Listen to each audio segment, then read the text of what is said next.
नमो बुद्धाय। सबका जीवन ज्ञान में आपका फिर से स्वागत है। आज फिर हाजिर हैं गौतम बुद्ध की एक और नई मोटिवेशनल स्टोरी के साथ।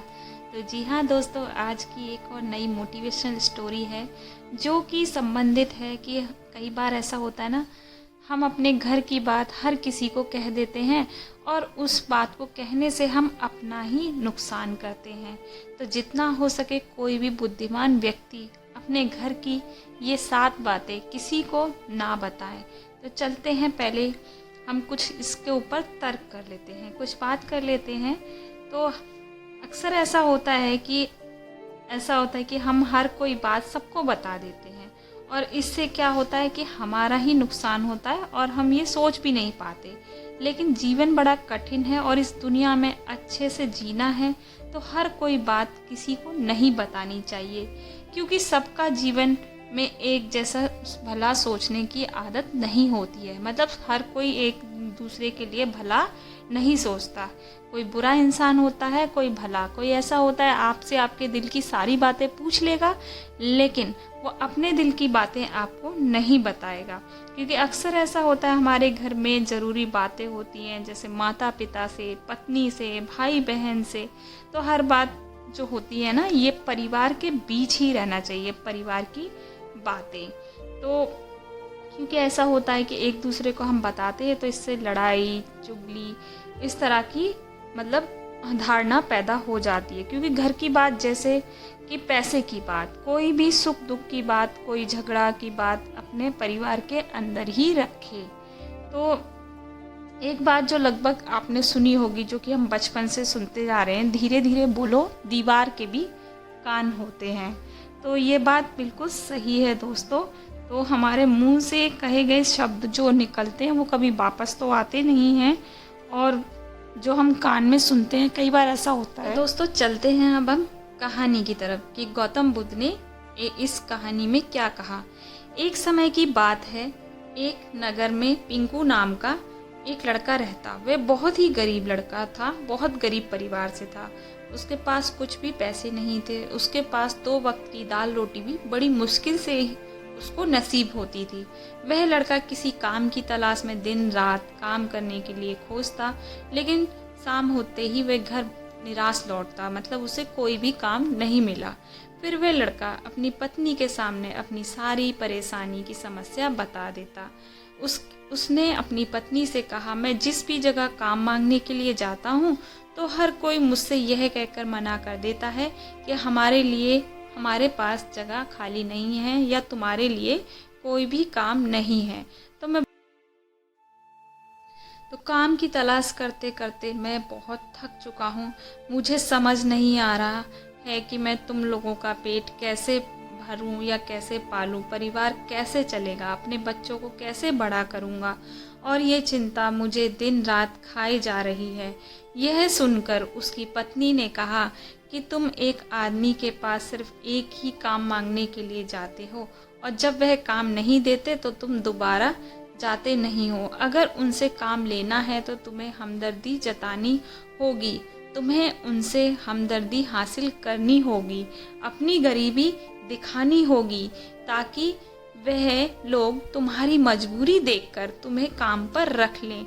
इसलिए शर्म मत करो, उन्हें अपनी मजबूरी बताओ, अपनी गरीबी बताओ और इसी उपाय से तुम काम पा सकते हो। उसकी पत्नी की बात पिंकू के मस्तिष्क में बैठ गई और अगले दिन वह काम मांगने के लिए उसी सेठ के पास जा पहुंचा जहां पर वह पिछले दिन काम मांगने के लिए गया। लेकिन इस बार उसने हाथ जोड़कर उस सेठ से प्रार्थना की, उससे विनती की, मैं बहुत गरीब हूँ, मेरा परिवार भूखा है, मेरे 2 छोटे छोटे बच्चे हैं, मुझे काम की बहुत ज़रूरत है।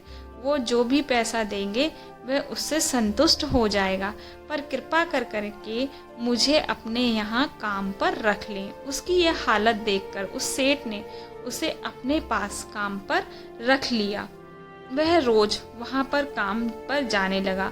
अंदर ही अंदर वह बहुत खुश होने लगा। उसे काम मिल गया, लेकिन उसे तनख्वाह दूसरों से कम मिलती थी। वही काम जो दूसरे लोग कर रहे थे उन्हें ज़्यादा तनख्वाह मिलती और पिंकू जो काम कर रहा था उसे तनख्वाह कम मिलती। जब इसके बारे में उसने सेठ से कहा कि देखो भाई, तुम्हें काम की ज़रूरत थी, इसलिए मैंने तुम्हें काम दिया। मेरा धन्यवाद करने की बजाय तुम मुझसे शिकायत कर रहे हो। किसी इंसानियत, क्या ये कैसी इंसानियत है? यह सुनकर पिंकू वहीं चुप हो गया। बात कही नहीं कि मतलब उसने सत्य जो कहा, और वो फिर सुन के चुप हो गया। सेठ ने तो उसकी मजबूरी के हिसाब से ही उसे काम दिया था, इसलिए उसे अपने अनुसार ही वह वेतन देता था। लेकिन धीरे धीरे यह बात अपने दोस्तों और अपने रिश्तेदारों को भी बताना शुरू कर दी। उसका सेठ कैसा आदमी है और उसे कितना वेतन देता है। समय बीतता गया। पिंकू पूरी लगन के साथ काम कर रहा था, लेकिन अब परिस्थितियां बदलने लगी थी। सेठ अब पिंकू से दूसरे लोगों से ज़्यादा काम लेता था और उनसे कम तनख्वाह उन्हें देता था। यह बात पिंकू के मन ही मन में बहुत खटक रही थी। वह दूसरों से ज़्यादा मेहनत कर रहा है और उसे तनख्वाह कम मिल रही है। इससे उसको अपने आत्मसम्मान पर ठेस पहुंची। अब वे धीरे धीरे उसका मन काम से हटने लगा। उसका मन काम में नहीं लगता। जाहिर सी बात है, ऐसा हो किसी जगह तो मन नहीं लगता है। आदमी को अपने आत्मसम्मान के साथ समझौता करना पड़ता है। इसलिए जल्द ही उसने अपना काम छोड़ दिया और वह घर आकर खाली बैठ गया। अब उसके पास घर खर्च चलने के लिए पैसा नहीं था, इसलिए वह अपने रिश्तेदारों और अपने दोस्तों से सहायता मांगने शुरू कर दी। लेकिन उसका दोस्त और उसके रिश्तेदार उसके सामने तो उसे दया के ही पात्र समझते थे, उसे दिलासा देते थे, लेकिन उसके पीछे उसका मजाक उड़ाते थे। वह कहते थे, कितना बेवकूफ है ये, सेठ ने इतना काम लिया और बेचारे को पैसे भी नहीं दिए। अरे हम इसको पैसे तो दे दें, ये कल भी हमारा पैसा वापस नहीं कर पाएगा। इसके पैसे देने की हालत नहीं है, काम तो इसके पास कुछ भी नहीं है, तो ये पैसा कहाँ से लाएगा। और इसकी वजह से पिंकू की हालत दिन ब दिन खराब होती जा रही थी। अब वह दिन रात तनाव में रहने लगा। वही दोस्त, वही रिश्तेदार जो उसके सामने अपना दिखावा करते थे और उसे दया का पात्र समझते थे, उन्हें उस पर तरस आ रहा था। अब सब लोग आकर उसे ज्ञान तो बहुत दे रहे थे, लेकिन कोई भी उसकी सहायता नहीं कर रहा था। और अक्सर ही ऐसा होता है, ज्ञान देने वाले तो बहुत मिल जाते हैं, लेकिन मदद करने वाला कोई नहीं मिलता। उंगली पकड़ के चलाने वाला आगे कोई नहीं मिलता। एक दिन उसे पता चला कि पड़ोस के गांव में एक बुद्ध भिक्षु आए हैं जो बहुत ही ज्ञानी हैं। पिंकू इतना तनाव में था कि उसे कोई रास्ता नजर नहीं आ रहा था, इसलिए जाने अनजाने वह बौद्ध भिक्षु के पास चला गया। वहां जाकर सीधा बुद्ध भिक्षु के पैर में गिरकर रोने लगा। पिंकू रोते रोते अपनी सारी परिस्थिति बताता है, उन्हें बताता है कि किस तरह उसने सेठ ने उसका फायदा उठाया, उसके रिश्तेदार, उसके दोस्त उसके साथ कैसा व्यवहार करते हैं। सारी बातें सुनकर बुद्ध भिक्षु ने उसे चुप करते हुए कहा कि ये सारी समस्याएं तुम्हारी बुद्धिहीनता, तुम्हारी मूर्खता के कारण उत्पन्न हुई हैं। यह तुम्हारे अंदर का विवेक होता है। इसमें से एक भी समस्या तुम्हारे चित्त को दुखी नहीं कर सकती थी, लेकिन तुमने अपने अविवेक के कारण, अपनी मूर्खता के कारण खुद ही अपने रास्ते में कांटे बिछा दिए। आज इसीलिए मैं तुम्हें 7 बातें बता रहा हूँ जो भूल कर भी किसी को मत बताना।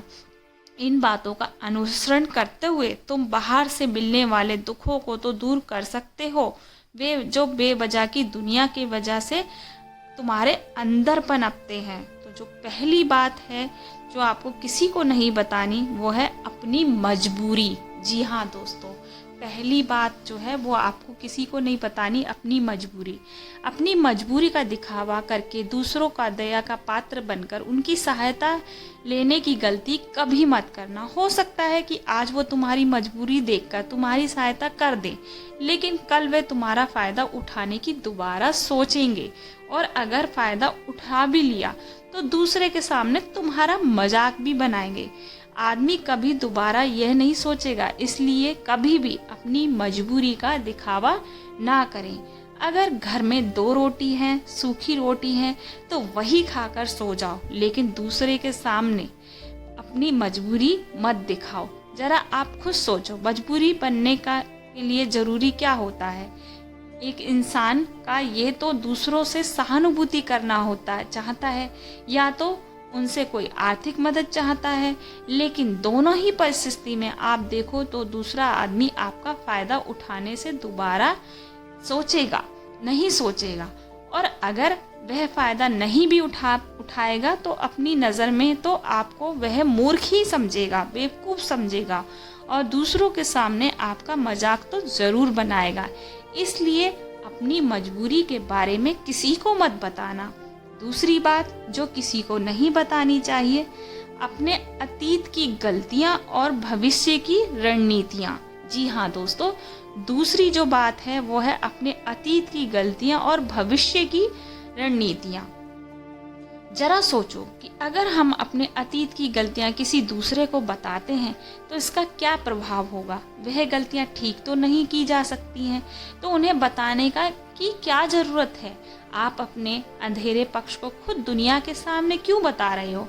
खुद अपनी गलती दुनिया के सामने क्यों लेके आ रहे हो? इससे एक आदमी की नज़र में वह चरित्र गठित हो जाता है और वह भविष्य में अपने आप को हमेशा उसी नज़रों से देखेगा आपको। तो इसलिए किसी भी आदमी से अपने भविष्य की और अपने चरित्र की गठित बात ना बताएं। जरा सोचो कि आप व्यर्थ में ही अपने भविष्य की रणनीति दूसरों के सामने क्यों बता रहे हो। जो लोग आपके काम का हिस्सा ही नहीं है, उनके सामने अपने भविष्य की रणनीति के बारे में ढिंढोरा पीटने का कोई फायदा नहीं है। वो लोग आपकी सहायता तो नहीं करेंगे, लेकिन आपके भविष्य की रणनीति में बाधा जरूर डाल सकते हैं। आप खुद अपने विवेक का इस्तेमाल करिए और सोचिए कि आपके साथ भी ऐसा हुआ। आपने अपने भविष्य की रणनीतियाँ किसको बताई और किसको नहीं बताई। तीसरी बात जो किसी को भी नहीं बतानी चाहिए, मतलब घर की बात। जी हाँ दोस्तों, तीसरी बात होती है घर की बात, जो किसी को ना बताएं। जो भी हमारे घर के अंदर आसपास जो भी बातचीत होती है, हमारे माँ बाप, पिता पत्नी, भाई बहन, रिश्तेदार, नाते, करीबी संबंधी, वह हमें कभी किसी को नहीं बतानी चाहिए। अगर आप ये बात दुनिया के सामने ढिंढोरा पीटते हैं तो दूसरों को आपके घर में घुसने का एक और मौका मिलता है, और इसका फ़ायदा उठाने से कभी भी वह दोबारा यह नहीं सोचेंगे, वह आपके परिवार के सदस्य से आपसे दूर ले जाने की कोशिश करेंगे। अक्सर ऐसा होता है कि हम समाज में देखते हैं कि हम अपने घर के झगड़े को काम करने के लिए उन झगड़ों को आप अपने पड़ोसियों को और दूसरे रिश्तेदारों को बता देते हैं, लेकिन इससे आपको सहायता कभी नहीं मिलेगी, बल्कि आपके घर की लड़ाई झगड़ा और ज़्यादा बढ़ जाती है। वह जाहिर और होता है तो उसके माँ बाप को बुरा लगेगा कि हमारा बेटा हमारे बताए बगैर दूसरों को ये बातें बता रहा है। इसलिए अपने घर की बात, अपने घर की लड़ाई झगड़ा किसी के सामने मत बताना। अगली बात जो कि मैं आपको बताने जा रही हूँ, मतलब बुद्ध भिक्षु कहते हैं कि अगली बात जो है वो है किसी को नहीं बतानी चाहिए। सुनने पर अजीब लग सकती है, लेकिन इसका सत्य भी आपको एक तर्क के माध्यम से दूंगा। मेरा कहना है कि अपनी आमदनी किसी को नहीं बतानी चाहिए। जी हाँ दोस्तों, अपनी आमदनी किसी को नहीं बतानी चाहिए। आप अपनी आमदनी ना बताने के पीछे की क्या ज़रूरत है। ज़रा सोचिए कि आप अपनी आमदनी अपने दोस्तों को बता देते हैं। जब आपके दोस्तों को ज़रूरत पड़ेगी तो वो सिर्फ आपको ही याद करेंगे, क्योंकि उनको पता है कि आपकी आमदनी ज़्यादा अच्छी है, तो आप किसे ही मदद करते रहेंगे। इसलिए ज़्यादा लोग आपसे सहायता मांगेंगे, और जब आप उनकी सहायता नहीं करेंगे तो वह सोचेंगे कि इस आदमी के पास पैसा तो है, लेकिन वह मेरी सहायता करना नहीं चाहता, और इसलिए आपकी आमदनी दोनों दोस्तों के बीच एक झगड़े का कारण बन सकती है। कम आमदनी होगी तो लोग मजाक कम उड़ाएंगे, और ज़्यादा आमदनी होगी तो लोग आपसे सहायता मांगेंगे। इसलिए आपकी आमदनी बताने की कोई ज़रूरत नहीं है। अब आती है दोस्तों पांचवी बात, जो कि आपको बताने वाले हों उसे आप गांठ बांध लें और किसी को यह बात ना बताएं। अपनी कमजोरी और अपनी ताकत। जी हाँ दोस्तों, पांचवी बात है अपनी कमजोरी और अपनी ताकत। अक्सर इंसान को पता नहीं होता कि उसकी कमजोरी और उसकी ताकत क्या है, लेकिन आपको अपनी कमजोरी और अपनी ताकत का पता होता है। पहली बात तो आप बहुत ही बुद्धिमान व्यक्ति। दूसरी बात, आपको यह बात किसी से समझनी नहीं है, क्योंकि ये आपको खुद पता होता है। क्योंकि अगर आपके अंदर क्या कमजोरी है ये दूसरों से पता चल गई तो आपकी कमजोरी का फायदा उठाएंगे, और अगर आपकी ताकत का पता चल गया वही ताकत आपकी कमजोरी बन जाएगी, क्योंकि वो ताकत दूसरे आदमी को पता है और वो ताकत की कमजोरी भी ढूंढ चुका है। तो अपनी ताकत और अपनी कमजोरी का फायदा किसी को ना बताएं। अपनी पत्नी, अपने पति पत्नी को भी नहीं बतानी चाहिए, क्योंकि आपस में जो हम पति पत्नी होते हैं ना दूसरे में, उनको भी नहीं बतानी चाहिए, क्योंकि इसके बाद आपके घर में हमेशा दबाव सा रहता है, कमजोरी बताने का। छठी बात जो है वो किसी को नहीं बतानी चाहिए, अपने मित्र और अपने शत्रु को भी नहीं। जी हाँ दोस्तों, छठी बात जो है वो अपने मित्र और शत्रु को भी ना बताएं। आप अगर अपने मित्र के बारे में अगर दूसरे लोगों को बताएंगे तो वह आपके मित्र के साथ अपनी घनिष्ठ बनकर आपको धोखा दिलवा सकता है। आपकी गहरी मित्रता आपके दूसरे मित्र से तुड़वाने का प्रयास कर सकता है। अक्सर आम आदमी ऐसा नहीं करते, लेकिन आपका जो दुश्मन है वो ऐसा करने की कोशिश जरूर करेंगे। और दूसरी तरफ आपके शत्रु का भी किसी से को पता नहीं चलना चाहिए, क्योंकि आज जो आपका मित्र है अगर कल वह आपका दुश्मन हो गया तो वह आपके दुश्मन के साथ मिलकर आपको परास्त कर सकता है, आपको धोखा दे सकता है। इसलिए सबसे अच्छे दोस्त को भी अपने दुश्मन के बारे में कभी नहीं बताना चाहिए।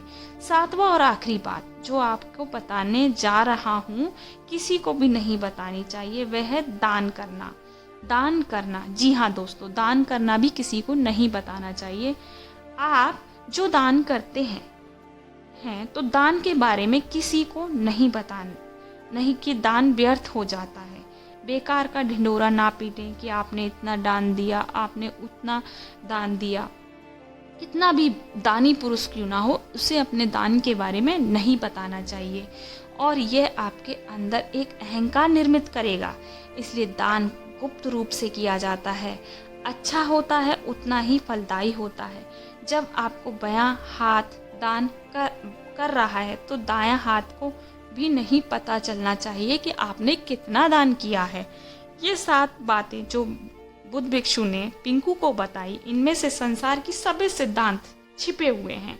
इन बातों का अनुसरण करते हुए आप अपने घर में सुख शांति बना सकते हैं, घर के झगड़े हमेशा के लिए दूर कर सकते हैं। आप इस बातों के बारे में अपने विवेक से भी सोचेंगे तो आपको यह बात सच मालूम पड़ेगी। तो दोस्तों, आपको हर कोई बात हर किसी को नहीं बतानी चाहिए। तो कहानी का जो निष्कर्ष निकलता है आज की ये कहानी, कि आपको विवेक जागृत हो, आप खुद उन बातों के बारे में सोचें जो हम आपको बता रहे हैं। अगर हम गलत हैं, अगर मेरी आपको ये कहानी गलत लगी हो दोस्तों गौतम बुद्ध की, तो आप ज़रूर बताइएगा। और दोस्तों, इससे पहले मैं काफ़ी कुछ बोल चुकी हूँ कहानी के बारे में। तो जी हाँ दोस्तों, ये हकीकत है कि कहते ना घर का भेदी लंका ढाए, तो ये हकीकत है कि घर का भेदी लंका ढाए। तो हमें कभी भी अपने घर की बात किसी तीसरे पर्सन को नहीं करनी चाहिए, चाहे वो आपका कितना घनिष्ठ मित्र हो, आपकी पत्नी हो, आपके सगे संबंधी हो, आपके बेटा हो, बेटी हो। जो बातें आपकी कमजोरी हो, आपकी सफलता से रिलेटेड हो, वो आपको खुद ही निष्कर्ष करना चाहिए। और सुख दुख की भी बातें, क्योंकि वो आपको झेलना है, कोई तीसरा पर्सन मजाक उड़ाएगा और चला जाएगा। तो दोस्तों, इस और भी कहानी सुनना चाहते हैं तो मुझे कमेंट कीजिएगा। आज की कहानी आपको कैसी लगी कमेंट बॉक्स में ज़रूर कमेंट करना। तो यह है हमारी गौतम बुद्ध की कहानी, और बहुत आपको प्रेरित किया होगा। तो चलते हैं, कहानी से विदा लेते हैं, और बुद्धम शरणम गच्छामि, धम्मम शरणम गच्छामि। नमो बुद्धाय दोस्तों।